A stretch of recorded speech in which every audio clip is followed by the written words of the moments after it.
साहित्य निधि में आज सुनिए हिंदी साहित्य के प्रमुख स्तंभों में से एक डॉक्टर नरेंद्र कोहली जी की लिखी हुई कहानी अपने पराए।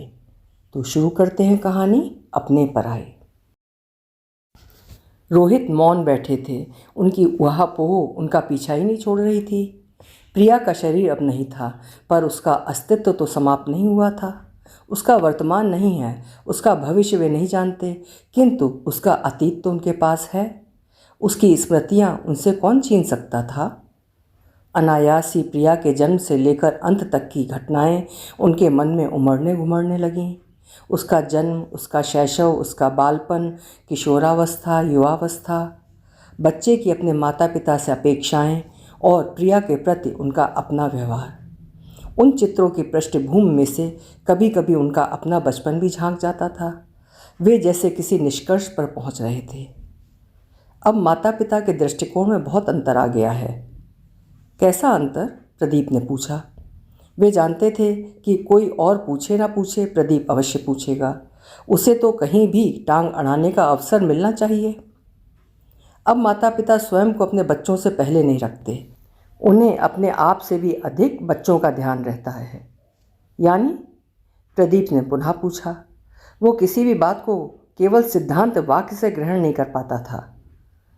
ऐसा नहीं होता कि सबसे अच्छा माता पिता खाएं और जो बच जाए वो बच्चों को दिया जाए। रोहित ने उत्तर दिया। हमने आजीवन प्रयत्न किया है कि बच्चों को सबसे अच्छा मिले। अच्छा खाना, अच्छा पहनना, अच्छा रहना, अच्छा पढ़ना, अच्छी चिकित्सा। पहले भी तो यही था, संदीप बोला। मुझे तो स्मरण नहीं है कि पापा जी और भाभी जी ने अच्छे पके फल खाए हों और हमें सड़े या कच्चे खिलाए हों, स्वयं मलाई वाला दूध पिया हो और हमें पानी मिलाया हुआ पिलाया हो, हमें सस्ते कपड़े पहनाए हों और स्वयं बहुमूल्य कपड़े पहने हों। मैंने तो यही सब देखा है। रोहित कुछ क्षुब्ध होकर बोले। मैंने देखा है कि पिताजी को सबसे बड़े गिलास में दूध दिया जाता था। उस पर दूध की मलाई की मोटी परत होती थी। मुझे अच्छी तरह याद है कि हमें मक्खन नहीं दिया जाता था और वे दोनों, वे पिताजी और माताजी अपनी दाल सब्जी में मक्खन तैराते थे। घर में जो घी बनता था वो उन दोनों के लिए आरक्षित होता था। हमारे लिए तो तब से ही डालडा वनस्पति आ रहा है। रोहित ने बड़ी कठिनाई से भुलाया था ये सब। 50 वर्षों से ऊपर हो चुके थे उनको उस परिवेश से बाहर निकले, पर आज लग रहा था कि वे चाहे उस परिवेश के मध्य नहीं हैं, पर वो सारा परिवेश तो आज भी उनके भीतर जमा हुआ है। वे तो मुक्त होना चाहते हैं, किंतु वो परिवेश ही उनको नहीं छोड़ता। वे कैसे भूल जाएं कि उनका सारा बचपन खाने और पहनने को तरसते हुए बीता है। घर में सब कुछ था, पर वो उनके लिए नहीं था। खाने को वही मिल सकता था जो उन दोनों से बचता था, उन दोनों से जिन्हें वे माताजी और पिताजी कहते थे। कपड़ा वही मिलता था जो पिताजी के पुराने कपड़ों में से काट छाँट कर बन सकता था। उनके लिए नया कपड़ा सिलवाने के लिए वे एक पैसा खर्च करने को तैयार नहीं थे। स्कूल की पढ़ाई के बाद पिताजी उन्हें टेक्निकल स्कूल में प्रवेश दिलाने के लिए ले गए थे।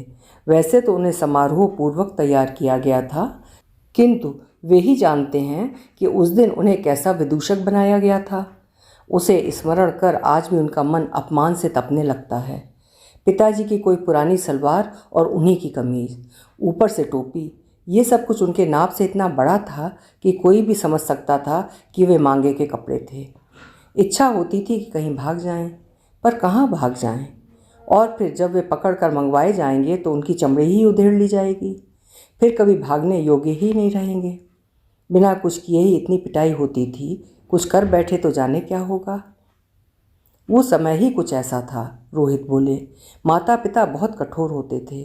बड़ों की इच्छा के अनुसार चलना ही बच्चों का धर्म था और उनकी बाध्यता भी थी। कर ही क्या सकते थे, आज के समान थोड़ी। माता पिता कठोर तो होते थे, किंतु वे अपने बच्चों से प्रेम नहीं करते थे, ऐसी बात नहीं है। यह तो प्रकृति का सनातन सत्य है। माता पिता अपनी संतान पर जान न छिड़कें तो बच्चे पल ही नहीं सकते, संदीप ने कहा। वो कुछ और भी कहता, किंतु रोहित ने उसकी बात काट दी। सिद्धांत मत बघारो, व्यवहारिक जीवन की बात करो। जीवन में जो देखा है वो बताओ। पापा जी बहुत समर्थ नहीं थे। बहुत सारी चीज़ वे हमें नहीं भी लेकर देते थे, पर ऐसा कभी नहीं हुआ कि ये लगा हो कि वे हमसे अधिक स्वयं अपने आप से प्रेम करते हैं, संदीप ने उत्तर दिया। मुझे तो सदा यही लगा है। रोहित अपनी बात पर अड़े ही नहीं थे, वे एक प्रकार की खींच का अनुभव कर रहे थे।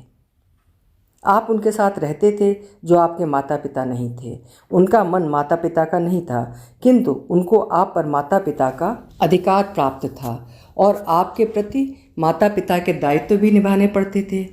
उन्होंने आपको गोद ही तो लिया था, कौन सा जन्म दिया था? संदीप ने कहा। ये कैसा रहस्य है? सहसा प्रभा बोली। मुझे तो अभी तक ये मालूम ही नहीं था। तो तुम्हारे सामने कभी ये चर्चा ही नहीं हुई? संदीप हंसा। क्यों भैया, आपने बहू से ये भी छिपाए रखा? छिपाए क्या रखा? रोहित भावुक हो उठे। मैंने आजीवन उन सब बातों को भुलाने का प्रयत्न किया है, उसमें स्मरण रखने को क्या है? आप अपने जीवन का इतिहास क्या जमशेदपुर आने के पश्चात से आरंभ करना चाहते हैं? संदीप बोला। जैसे पाकिस्तान अपना इतिहास 1947 के बाद से आरंभ करना चाहता है। पूर्वजों के संदर्भ में मेरी और पाकिस्तान की स्थिति कुछ कुछ समान ही है, रोहित ने स्वीकार किया। जो पूर्वज थे उनको मैं अपना पूर्वज मानना नहीं चाहता, और जिन्हें मानना चाहता हूँ वे मेरे पूर्वज थे ही नहीं। पर जमशेदपुर से आरंभ करने से भी क्या होगा? मोहित भैया बोले। जमशेदपुर पहुंचकर ही हमारी स्थिति कौन सी अच्छी थी। जब हम जमशेदपुर में चाचा जी के घर पहुँचे तो हम इतने भूखे थे कि चाची जी को हमारे हाथों से वस्तुतः प्लेटें छीननी पड़ी। भूखे थे का क्या अर्थ? संदीप चौंका। मार्ग में खाना भी नहीं मिला था आप लोगों को? आखिरी बार शायद अंबाला में खाया था। रोहित भैया ने अपना वाक्य अधूरा छोड़ दिया, पर मोहित भैया ने वहीं से सूत्र पकड़ लिया। वे वैसे भी अधिक बातें करते नहीं थे, चुप रहने के लिए ही प्रसिद्ध थे। वे ना किसी से उलझ सकते थे और ना ही तर्क कर सकते थे। बस ऐसे ही कोई अवसर आ जाता जहाँ पुराने संस्मरण सुनाने होते तो उनके पास सुनाने को बहुत कुछ था। सियालकोट से डेरा बाबा नानक आने तक में तो हम इतने डरे हुए थे कि भूख प्यास का पता ही नहीं चला। रास्ते पर हमारी गाड़ी का ड्राइवर जगह जगह गाड़ी खड़ी कर देता था और हॉर्न बजा बजा कर सबको बताता था कि यहाँ हिंदुओं से भरी एक गाड़ी खड़ी है, आओ और इन सबको काट जाओ। ये तो भाग्य ही था कि हमारी गाड़ी पर हमला नहीं हुआ और वो कटी नहीं।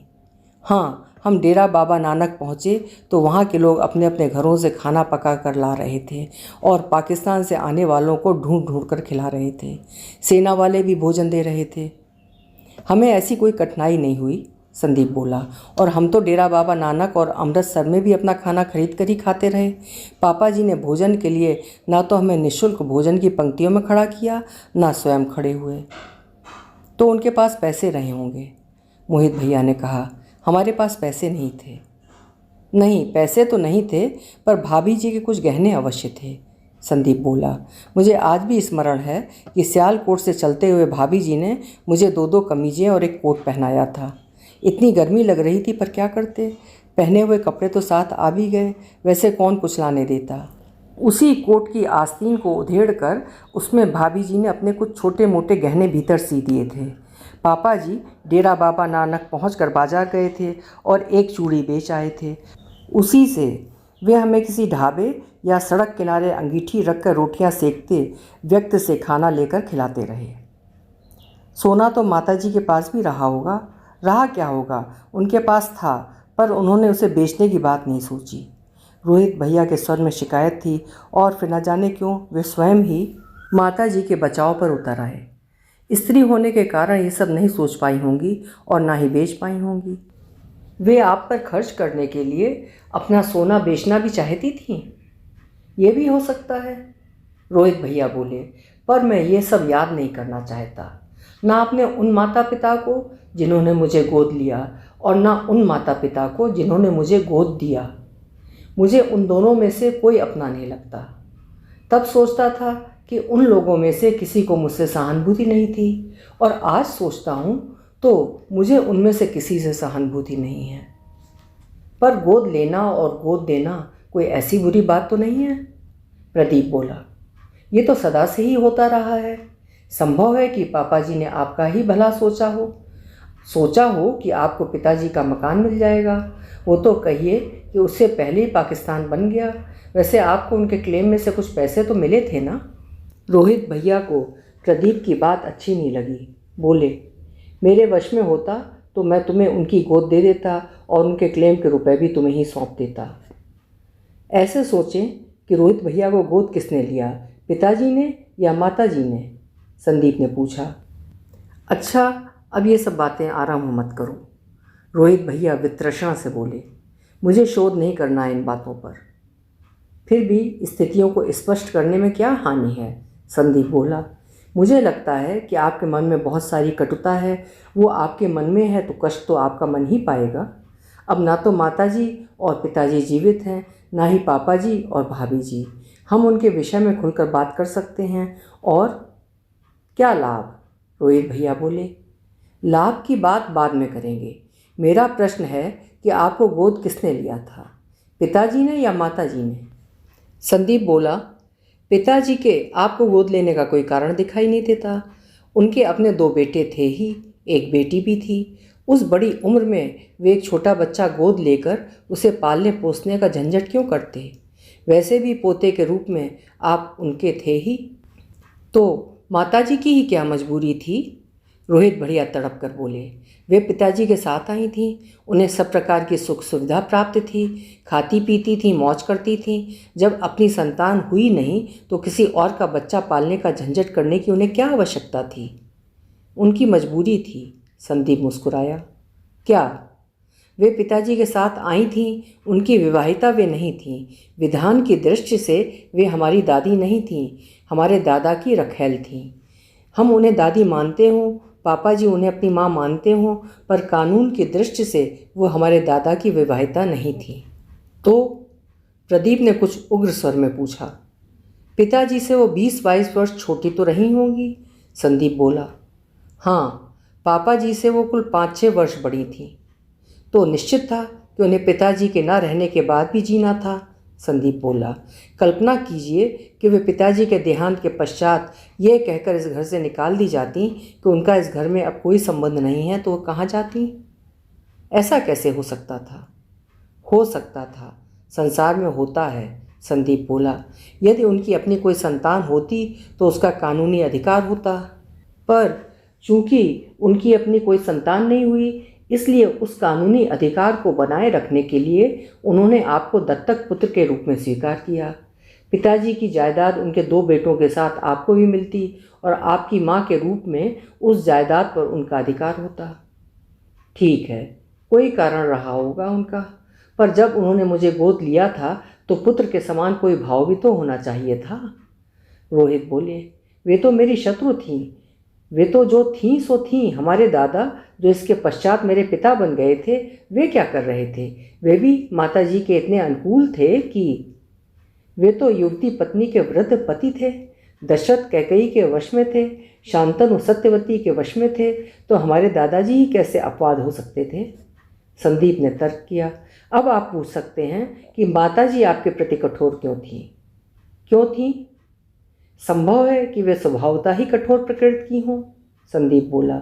किंतु मुझे तो वे भाग्य की मारी एक पीड़ित और असहाय स्त्री दिखाई देती हैं, जो न जाने किस बाध्यता और संकट में स्वयं से 20 वर्ष बड़े पुरुष के साथ बिना विवाह और किसी प्रकार की सामाजिक गारंटी के बिना साथ रहने को बाध्य थीं, अपने अतीत से डरी हुई, अपने भविष्य से आशंकित, संदीप बोला।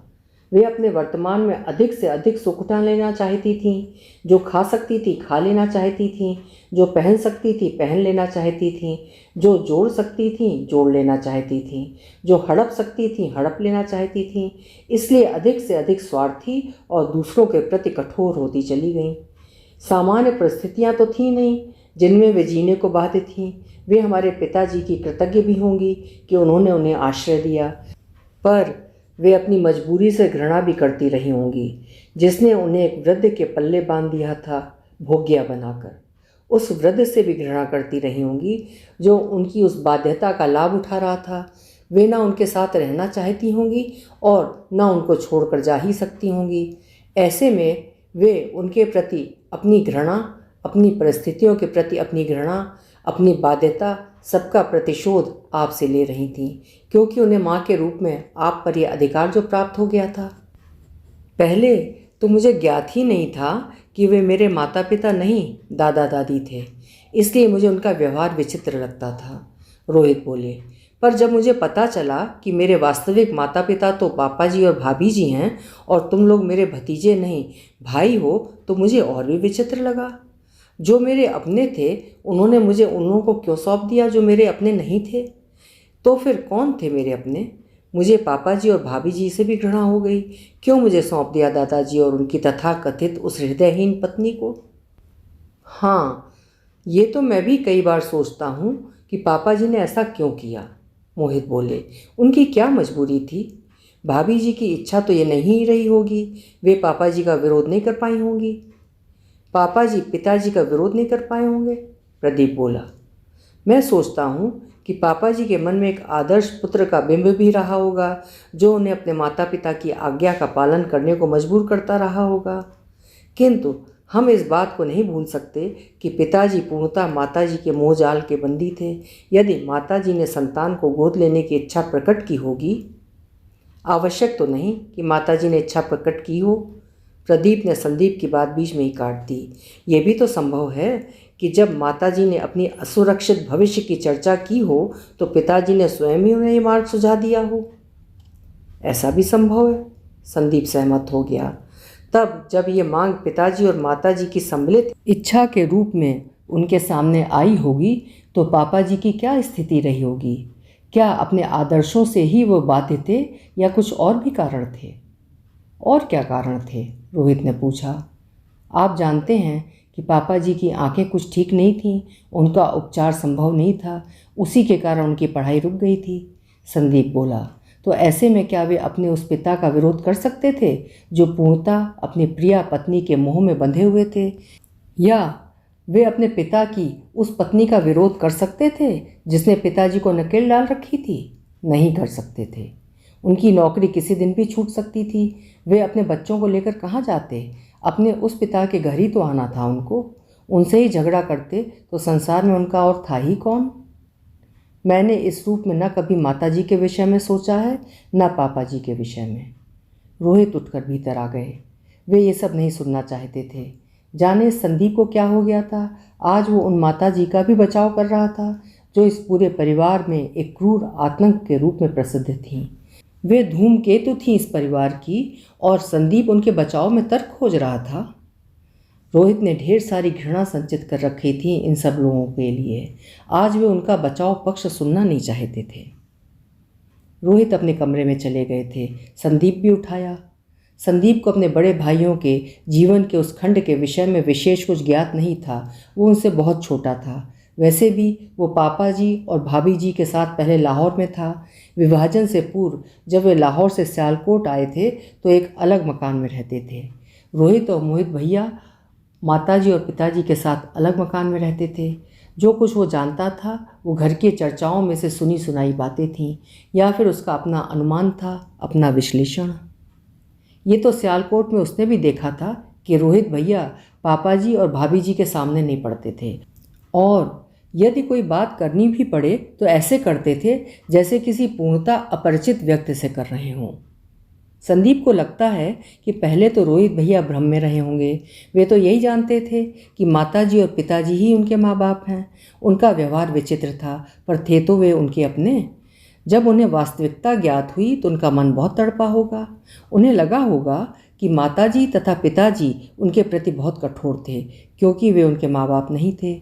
माताजी और पिताजी उनके अपने नहीं थे, पर पापाजी और भाभी जी भी उनके अपने कैसे हो सकते थे जिन्होंने उन्हें इस प्रकार के क्रूर लोगों के हवाले कर दिया था।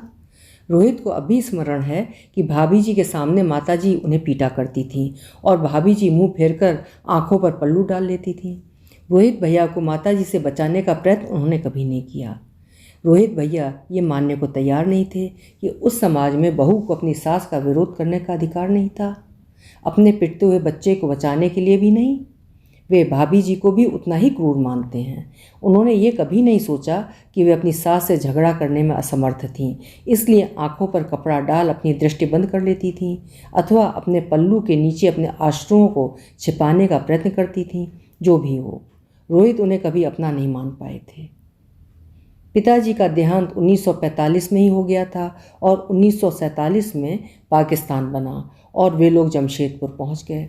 अब तक बहुत कुछ देखा सुना था, वो सब कष्टदायक ही था। मकानों में आग लगना, लोगों का दंगों में मरना, घर छोड़कर भागने को बाध्य होना, रास्ते में किसी का छुरे से और किसी का गोली से मरना। पर अब वे उन सबसे दूर आ गए थे। ये ना तो पाकिस्तान था और ना ही यहाँ दंगों का कोई प्रभाव था। यहाँ एक बिल्कुल ही नए प्रकार का एहसास था। यहाँ माता जी के शासन के अधिकार को कोई स्वीकार नहीं करता था, ना चाचा जी ना चाची जी। यहाँ तो उनकी अपनी सगी दादी थीं, जिनकी सौत बनकर माता जी आई थीं। चाचा जी पापा जी के समान माता जी को अपनी माँ नहीं मानते थे, वे तो केवल अपनी माँ को ही माँ मानते थे, और ये घर चाचा जी का था। माताजी कुछ ही दिनों में अपने साम्राज्य के बिखर जाने से पीड़ित होकर और अपनी सौत और उनके पुत्र के शासन को असह्य मानकर जालंधर लौट गई थीं। अब रोहित भैया को फिर से अपने लोग चुनने का अधिकार मिल गया था। उन्होंने पाया कि पिताजी जीवित नहीं थे, माताजी जालंधर लौट गई थीं। पापा जी और भाभी जी से डरने का कोई कारण नहीं था, वे उनके माँ बाप होने का अधिकार अपने आप ही छोड़ चुके थे।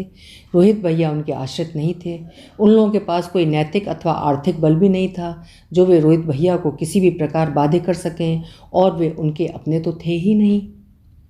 चाचा जी के संपर्क से उनकी नौकरी लग गई थी। आश्रय के लिए चाचा जी और चाची जी थे ही, उन्होंने उनके साथ कभी कोई बुराई नहीं की थी। वैसे भी चाचा जी पापा जी के भाई होते हुए भी उनसे पर्याप्त भिन्न थे, रहन सहन में, बातचीत में, सोच विचार में और संबंधों में भी। पापा जी आत्म केंद्रित संकोची जीव थे, एक प्रकार की हीन भावना से ग्रस्त। चाचा जी खुले मन के बहिर्मुखी व्यक्ति थे, समाज के उच्च वर्ग में मिलते जुलते थे और पाश्चात्य ढंग से सोचते थे। रोहित भैया के प्रति सहानुभूति भी बहुत थी चाचा जी चाची जी में। चाची जी बताती तो थीं कि उन्होंने भाभी जी को कई बार समझाया भी था, पर वे यही कहती थीं कि पापा जी उनके स्वामी थे, वे अपने स्वामी का विरोध नहीं कर सकती थीं। चाची जी और भाभी जी में कुछ संघर्ष भी हुआ होगा रोहित भैया को पाने का। भाभी जी का लक्ष्य तो स्पष्ट ही था, उनके सास ससुर अब सिर पर नहीं थे, जिन्होंने उनका पुत्र उनसे छीन लिया था। रोहित भैया उनके ज्येष्ठ पुत्र थे, उनके प्रति भाभी जी की ममता भी स्पष्ट ही थी। वे उन्हें अपना दूध तक नहीं पिला पाई थीं। वे बताया करती थीं कि उनकी उस दुष्ट सास ने उनका पुत्र तो छीन ही लिया था, वो उनके सामने ही कटोरी में दूध लेकर उसे पिलाने बैठ जाती थीं, और जब वो नहीं पीता था तो उसके साथ ज़बरदस्ती करती थीं। वो रोता था तो उसे पीठ तक देती थीं। भाभी जी ने एक आध बार इच्छा भी प्रकट की कि वे उसे अपना दूध पिला देती हैं, पर माताजी ने उन्हें झिड़क दिया। अब रोहित उनके पुत्र थे, वो स्वयं पिला लेंगी। भाभी जी को लगा होगा कि नई परिस्थितियों में उनका पुत्र उन्हें वापस मिल सकता है, पर रोहित भैया उस पुराने परिवेश में लौटना नहीं चाहते थे, और इस नए संसार में इस अनपढ़ पुराने विचारों की असहाय स्त्री को माँ के रूप में स्वीकार कर उन्हें मिलना भी क्या था। वे तो अवसर आने पर फिर से उन्हें उसी या किसी और माता जी को सौंप देंगी। चाची जी और भाभी जी में कभी कोई सौहार्द रहा था या नहीं, ये संदीप को मालूम नहीं। उसने तो यही देखा था कि देवरानी जेठानी में परंपरागत प्रतिस्पर्धा थी। भाग्य ने जेठानी को सर्वथा असहाय कर देवरानी के द्वार पर ला पटका था। देवरानी के पास एक नौकर और आया पहले से ही थे, अब एक और स्त्री आ गई थी, उसे भी उन्होंने नौकर के साथ रसोई में झोंक दिया था, या फिर नौकर को रसोई से हटाकर जेठानी को रसोई में नियुक्त कर दिया था, या यह भी संभव है कि जेठानी को अपने बच्चे पालने थे, इसलिए उसने इन परिस्थितियों में रसोई को संभालना ही उचित समझा। ये तो संदीप को भी स्मरण है कि रोहित भैया को चाची जी की प्रसन्नता की बहुत चिंता रहती थी। वे उनके देवर के रूप में उनको प्रसन्न करने का पूरा प्रयत्न कर रहे थे। स्पष्टतः उन्होंने माताजी और पिताजी से मुक्त होने पर अपने लोगों के रूप में चाचा जी और चाची जी के परिवार को अपनों के रूप में अपना लिया था। उनकी नौकरी लग गई थी। यद्यपि नौकरी तो साधारण ही थी, पर वे उसमें से कुछ ना कुछ तो चाचा जी और चाची जी पर खर्च कर ही सकते थे। भाभी जी के लिए धोती लाने का प्रयत्न उन्होंने कभी नहीं किया, पर चाची जी के लिए वे साड़ी ही ले आया करते थे। प्रदीप और संदीप आदि से तो उनकी बात भी नहीं होती थी, किंतु चाचा जी के बच्चों को वे कभी कभी सोडा फाउंटेन और कॉफ़ी हाउस ले जाया करते थे। पापा जी का तो उन्होंने कभी सिर भी नहीं दबाया था, पर चाचा जी के जूते इत्यादि भी उतार दिया करते थे। उन्हें वे बहुत अपने लगते थे। और तब चाचा जी को धनबाद में नई नौकरी मिल गई। वे पहले अकेले और फिर अपने परिवार के साथ धनबाद चले गए। पापा जी के लिए एक बार फिर से पाकिस्तान बन गया। चाचा जी का बंगला खाली कर दिया गया था और अच्छा मकान लेने के लिए पापा जी के पास पैसे नहीं थे। रोहित भैया के सम्मुख भी फिर चुनाव का अवसर आ गया था। जिन चाचा जी को उन्होंने अपना मान लिया था वे अपनों को लेकर धनबाद चले गए थे। रोहित भैया ने धनबाद के भी कई चक्कर लगा लिए थे, पर वो बात बनी नहीं थी। ये बात उनको शीघ्र समझ में आ गई थी कि वे अपना सब कुछ चाचा जी के परिवार को दे भी दें तो भी वे चाचा जी के न तो पुत्र बन सकते थे न भाई। भाई होने में भी तो कोई लाभ नहीं था। शायद उन्हें यह भी समझ में आ गया था कि स्नेह वो या धन व्यक्ति अपने भाई को तब तक ही दे सकता है जब तक उसके सामने अपना पुत्र न खड़ा हो। चाचा जी से उन्हें कुछ भी नहीं मिल सकता था और चाची जी का खेल तो केवल अपनी जेठानी को वंचित करने का था। वे चाहती थीं कि रोहित भैया उनके देवर बने रहें ताकि वे भाभी जी के पुत्र न बन सकें। अब रोहित भैया के सामने स्पष्ट विकल्प था कि वे या तो पापा जी और भाभी जी से भी पृथक होकर अपना घर बनाएं या फिर उनको अपना कुछ भी स्वीकार कर उनके साथ एक ही घर में रहें। उन्होंने दूसरा मार्ग ही चुना था। वे पापा जी और भाभी जी के पुत्र अब भी नहीं बन पाए थे। वे मोहित, संदीप, प्रदीप के भाई भी नहीं बने थे। बस वे उनके साथ थे। घर में एक बाहरी तत्व थे। घर में थे पर घर के नहीं थे। संदीप को अच्छी तरह याद है कि वे सारे भाई पिताजी के साथ दुकान पर बैठते थे, पर रोहित भैया दुकान पर बैठना तो दूर, दुकान के निकट भी नहीं फटकते थे। नौकरी के कारण उन्हें दुकान पर बैठने की आवश्यकता नहीं थी, पर वे तो उससे अपना संबंध भी स्वीकार नहीं करना चाहते थे। वे अपना विकास करते रहे, कुछ पढ़ते रहे, कुछ ज्ञान और अनुभव प्राप्त करते रहे, नौकरी में भी उन्नति करते रहे। नौकरी के साथ साथ टाटा टेक्निकल इंस्टीट्यूट की 8 वर्षों की निरंतर पढ़ाई से इंजीनियर के पद पर पहुंच गए। तब उनका विवाह हुआ था। अब पहली बार रोहित भैया को कोई सचमुच अपना मिल गया था। ये लगभग वही समय था जब संदीप अपनी पढ़ाई के लिए दिल्ली चला आया था। फिर संदीप जब भी उनसे मिला उनके बराबर का भाई बनकर ही मिला। कहने को वे अब उसे छोटा भाई मानने लगे थे। पढ़ाई के पश्चात उसकी नौकरी भी दिल्ली में लग गई थी। वहीं उसका विवाह हुआ था। विवाह में उसके सारे भाई सम्मिलित हुए थे, पर वे अतिथि के समान आए थे और अतिथि के समान ही चले गए। उन्हीं दिनों रोहित भैया 2 दिन के लिए दिल्ली आए थे और उसके पास टिके थे। निहारिका भी लेक्चरर थी, इसलिए संदीप और वो प्रातः एक साथ ही कॉलेज जाते थे, लौट कर भी साथ साथ ही आते थे। निहारिका को घर आकर ताला खोलना अच्छा नहीं लगता था, इसलिए वो ये निश्चित करके ही घर की ओर मुँह करती थी कि संदीप घर आ गया होगा। पर उन दोनों संयोग से उनके पास नौकर भी था। रोहित भैया ने जब कहा कि उनके आने से निहारिका को कष्ट होगा तो संदीप हंसा था। नहीं, उसे कोई कष्ट नहीं होगा, घर में नौकर है। संदीप को तभी लगा था। रोहित भैया को उसका ये वाक्य जैसे अच्छा नहीं लगा था। वे अकबकाए से उसे देखते रहे, फिर हंसे, जिसमें उनकी खींच भी थी और झेप भी। कुछ विचित्र प्रकार से बोले, हाँ, अब तुम्हारे पास नौकर भी है। संदीप को लगा कि अनजाने ही जैसे उसने रोहित भैया को आहत कर दिया है। वे समझ रहे हैं कि वो आडंबर कर रहा है, वो उन पर नौकर वाला होने का रौब जमा रहा है। भैया, पति पत्नी दोनों काम पर जाते हों तो बिना नौकर के काम चलना कठिन हो जाता है। ओह हाँ, तुम्हारी तो पत्नी भी काम पर जाती है। वे पुनः एक असहज मुस्कान अपने होठों पर ले आए। संदीप हतप्रभ सा खड़ा रह गया। निहारिका उनके परिवार की पहली बहू थी जो नौकरी करती थी। अब वो भैया को कैसे समझाए। उस दिन वे दोनों कॉलेज से घर आए। संयोग ही था कि सुजीत भी उनके पास आया हुआ था और घर पर ही था। वे चारों खाना खाने बैठे। रोहित भैया को लग रहा था कि वे दिल्ली के बाहर के होने के कारण हर स्थान पर पराये हो जाते हैं। कुछ भी सहज नहीं था उनके लिए। संदीप हंसता रहा था कि और किसी को तो पता भी नहीं होगा कि वे बाहर से आए हैं। ये तो उनका ही मन है जो क्षण भर को भी नहीं भूल पाता कि वे जमशेदपुर के हैं। खाना खाकर संदीप और निहारिका आराम करने के लिए चले गए। कॉलेज से थककर घर आओ तो भूख कुछ अधिक ही लग जाती है और जब पेट भर खा लिया जाए तो घंटे आध घंटे की नींद भी आवश्यक हो जाती है। 3 बजे के लगभग सुजीत ने उनके कपाट थपथपा दिए। क्या बात है? संदीप ने कपाट खोल दिए। सुजीत भीतर आ गया। पलंग पर बैठकर दबे स्वरे बोला, तुम दोनों तो खाना खाकर ठाठ से सोने चल दिए और रोहित भैया समझ रहे हैं कि तुम लोग उन्हें अवॉइड कर रहे हो। उन्हें जता रहे हो कि तुम लोग उनकी उपस्थिति पसंद नहीं कर रहे, इसलिए वे शाम को स्टेशन जाएंगे और कल की किसी गाड़ी की टिकट ले आएंगे। वे कल जमशेदपुर चले जाएंगे। निहारिका भौचक बैठी रह गई और संदीप खींच उठा। क्या चाहते हैं रोहित भैया कि कोई काम से आए और खाने के बाद थोड़ा आराम भी ना करे? वे क्यों नहीं सो लेते घंटे 2 घंटे? उन्हें दोपहर को सोने की आदत नहीं है। वे दफ्तर में काम करते हैं, कॉलेज में पढ़ाते नहीं हैं कि दोपहर को घर आकर खाकर भी सो सकें। ठीक है, न सोएं, कुछ पढ़ लें, हम भी अभी 10-20 मिनट में ही आ जाते हैं। संदीप सचमुच चिढ़ गया था। भैया ने कभी उसे नहीं पहचाना। क्यों वे कभी किसी को अपना नहीं मान सकते? क्यों वे सदा डरे ही रहते हैं उनकी अवमानना होगी? क्यों उनका मन आशंकित रहता है कि वो उनकी उपेक्षा करेगा, उनका अपमान करेगा? अच्छा, अब तुम उनसे कुछ मत कहना, सुजीत ने कहा। चलकर उनके पास बैठो।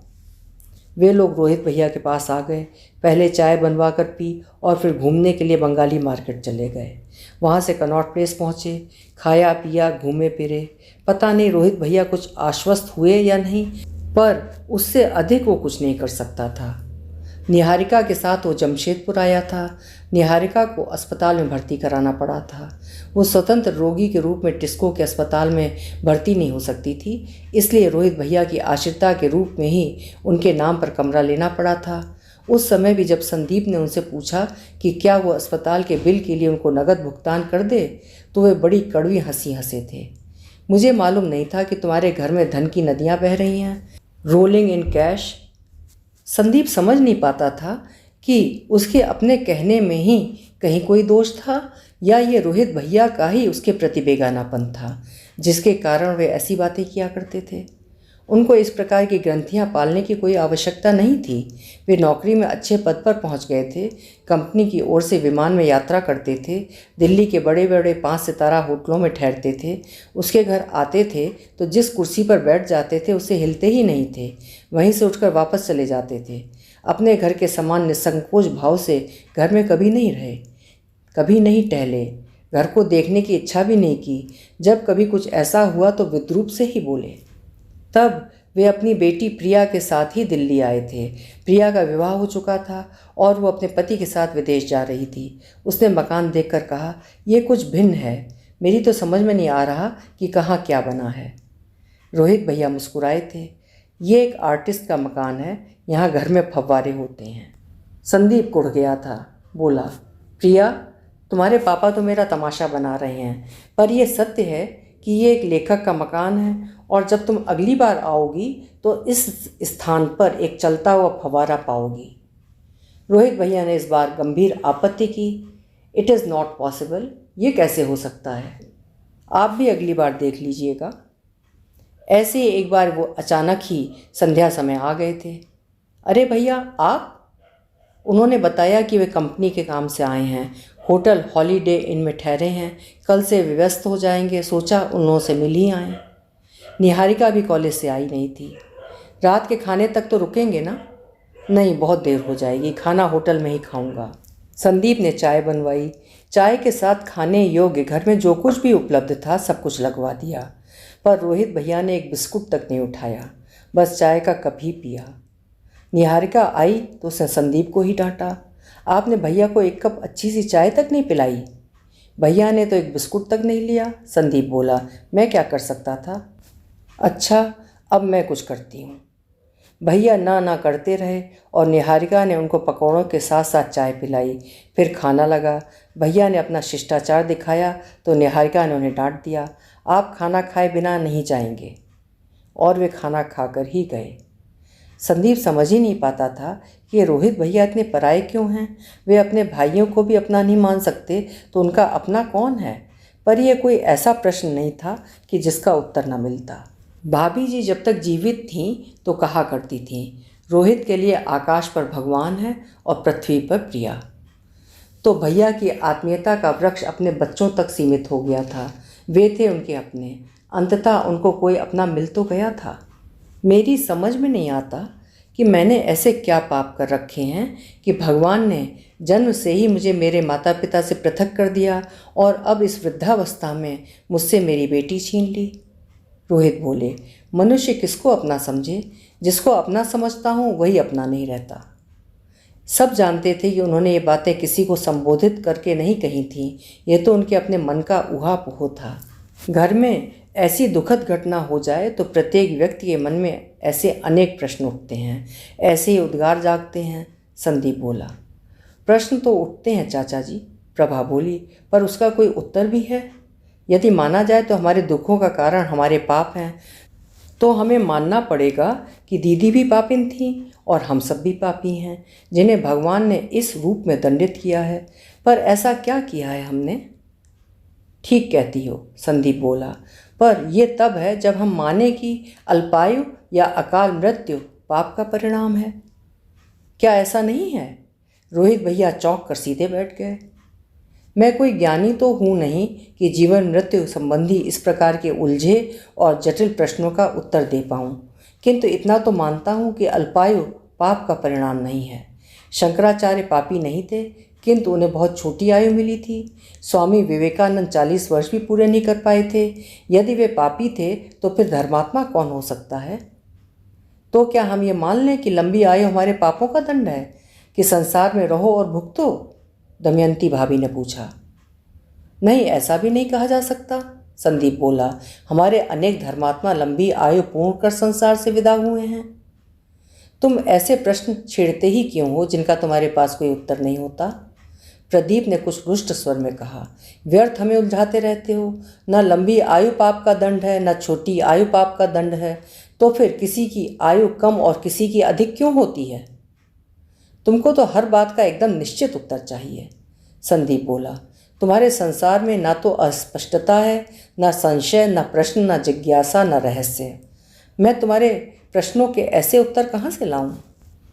तो फिर ज्ञानी बनकर क्यों बैठ जाते हो, जैसे संसार का सारा ज्ञान तुमको ही है? प्रदीप बिगड़ा। ऐसे प्रश्न छेड़ते ही क्यों हो?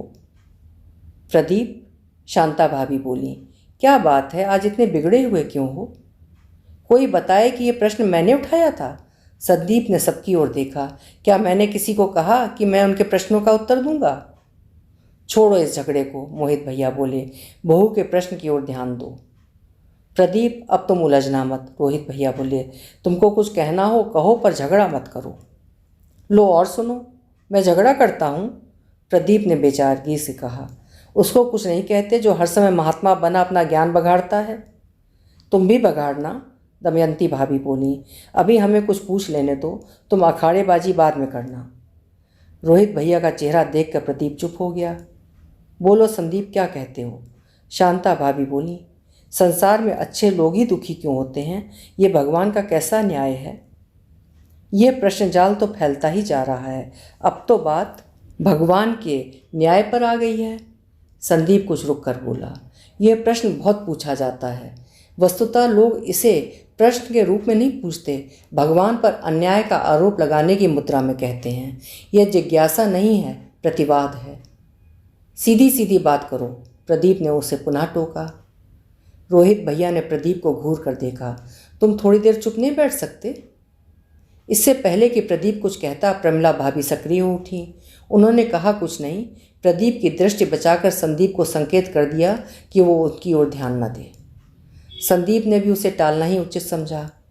बोला, महाभारत में भी अनेक बार युधिष्ठिर और कृष्ण से ये प्रश्न पूछा जाता है कि अधर्मी और पापी होकर भी दुर्योधन क्यों सुखी है, और धर्मात्मा होकर भी पांडव क्यों वन वन मारे फिर रहे हैं?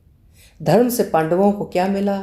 मैं भी सोचता रहा और मुझे लगता है कि इस प्रश्न का तो उत्तर होना चाहिए कि पांडवों को कृष्ण मिले। कृष्ण से बढ़कर ऐसा क्या था जो किसी और को मिला? ये तुम सोचते हो ना, प्रदीप बोला।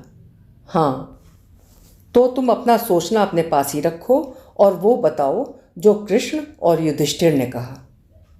He is a limit, Rohit भैया ने जैसे अपने आप से कहा। प्रमिला भाभी ने भी बुरी सी शक्ल बनाई, जैसे प्रदीप की भर्त्सना कर रही हों, पर कुछ कहा नहीं।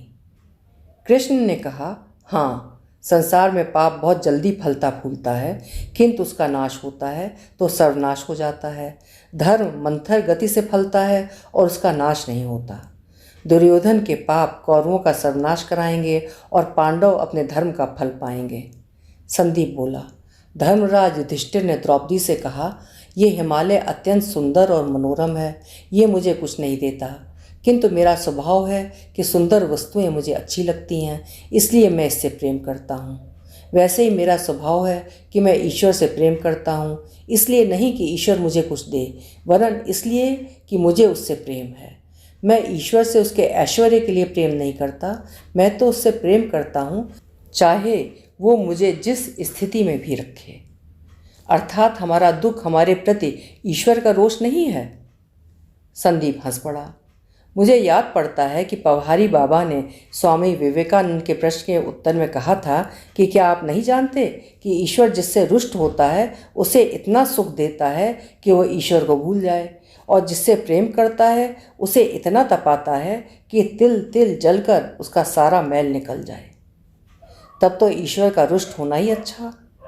चुप कर, दमयंती ने प्रदीप को डांटा। पर चाचा जी, ये तो मैं भी पूछना चाहती हूँ, प्रभा बोली, कि यदि ईश्वर का प्रेम हमें दुखी देता है तो फिर उससे प्रेम कर हमें करना ही क्या है? ईश्वर का प्रेम हमें दुख नहीं देता बेटी, संदीप ने कहा। ईश्वर का प्रेम तो परम आनंद है, पर सुख और दुख की परिभाषा भी तो स्पष्ट हो। क्यों? सुख और दुख की परिभाषा भी भिन्न हो सकती है क्या? प्रभा जैसे कोई विचित्र बात सुन रही थी। परिभाषा भिन्न नहीं है, लोगों की दृष्टि में भेद है, संदीप बोला। सामान्यतः लोग सुविधाओं को ही सुख मान लेते हैं, जबकि ऐसा है नहीं। ऐसा क्यों नहीं है? प्रदीप तेज स्वर में बोला। धन हो तो सुविधा होती है, और सुविधा हो तो सुख होता है। तुमने किसी धनी व्यक्ति को दुखी नहीं देखा और किसी निर्धन व्यक्ति को सुखी नहीं देखा। चाचा जी ठीक कह रहे हैं, प्रभा ने तत्काल संदीप का पक्ष लिया। संसार का सबसे धनी व्यक्ति सबसे दुखी और सर्वाधिक अभिशप्त व्यक्ति हो सकता है, और कोई अत्यंत निर्धन व्यक्ति परम सुखी भी हो सकता है, संदीप बोला। छोटा नागपुर के जंगलों में बसे हुए गांवों में किसी लंगोटीधारी ग्रामीण को किसी वृक्ष के तने से लगे बांसुरी बजाते हुए सुनो और देखो कि वो कितना सुखी है। हरिप्रसाद चौरसिया से पूछो, जन्माष्टमी की रात को सारी रात श्री कृष्ण की प्रतिमा के सम्मुख बांसुरी बजाकर क्या सुख मिलता है। किसी भी कलाकार से पूछो, अपनी कला में खोकर जब वो संसार को भूल जाता है तो उसे क्या सुख मिलता है। बात तो ईश्वर प्रेम की थी, ईश्वर से प्रेम करने वालों को दुख क्यों मिलता है? रोहित भैया बोले। जिसे हम सांसारिक दृष्टि से दुख कहते हैं, वस्तुतः वो हमारे मन और आत्मा का मल धोता है। मल निकलेगा तो सात्विकता बढ़ेगी, उससे हम ईश्वर के निकट होते जाएंगे, जो परमानंद है, संदीप बोला। बिना कूटे के भी कपड़ा कभी सफ़ेद होता है क्या? हमें कूटने का एक ही तरीका है कि हमारे अपनों को हमसे छीन ले, रोहित भैया को छींक कर बोले। संदीप मौन रह गया। वो जानता था कि ये शोक का अवसर था, सभी लोग दुखी थे, भैया और भाभी तो इस समय उसी में डूबे हुए थे। ऐसे में कुछ आध्यात्मिक विचार उनके लिए कष्टकारक भी हो सकते हैं। बोलिए चाचा जी, प्रभा ने उसे जैसे ललकारा। बात तो अपना और पराया समझने की है, संदीप बोला। सांसारिक दृष्टि से तो हमारे अपने वे ही हैं जिनसे हमारा देह का संबंध है। माता पिता से हमारा देह का संबंध है, संतान से, भाई बहनों से हमारा संबंध देह के कारण है, आत्मा के कारण नहीं। पर सत्य ये है कि मैं ईश्वर का हूँ, अपने माता पिता का नहीं। ईश्वर ने मुझे उन्हें सौंपा है पालन पोषण के लिए। जितना मैं उस ईश्वर का हूँ उतना ही मेरा पुत्र भी उस ईश्वर का है। पर मैं अपने मोह से उत्पन्न भ्रम के कारण मान लेता हूँ कि वो ईश्वर का नहीं, मेरा है। मेरा अपना कौन है? इसका उत्तर आध्यात्मिक दृष्टि से तो इतना ही है कि ईश्वर मेरा है और मैं ईश्वर का हूँ। शेष सब जीव भी ईश्वर के हैं और ईश्वर उनका है। इस दृष्टि से सब लोग मेरे एक जैसे अपने और एक जैसे पराये हैं। हमारा स्व जितना ही व्यापक और विस्तृत होगा, हम उतने ही ईश्वर के निकट होंगे और उतने ही सुखी होंगे। उसके विपरीत हमारा स्व जितना संकीर्ण और सीमित होगा, हम ईश्वर से उतने ही दूर होंगे, अतः सुख से भी उतनी ही दूरी पर होंगे। संदीप मौन हो गया। कमरे में जैसे एक सन्नाटा छा गया। मैं तो अपनों को खोज रहा था, तुमने सबको ही पराया बना दिया, रोहित भैया बोले और उठकर चले गए। जो सबसे अपना है उस ईश्वर को तो हम अपना मानने को तैयार नहीं हैं, संदीप धीरे से बुदबुदाया। तूने उस ईश्वर को अपना लिया और शेष सबको छोड़ दिया। प्रदीप ने उसे घूर कर देखा।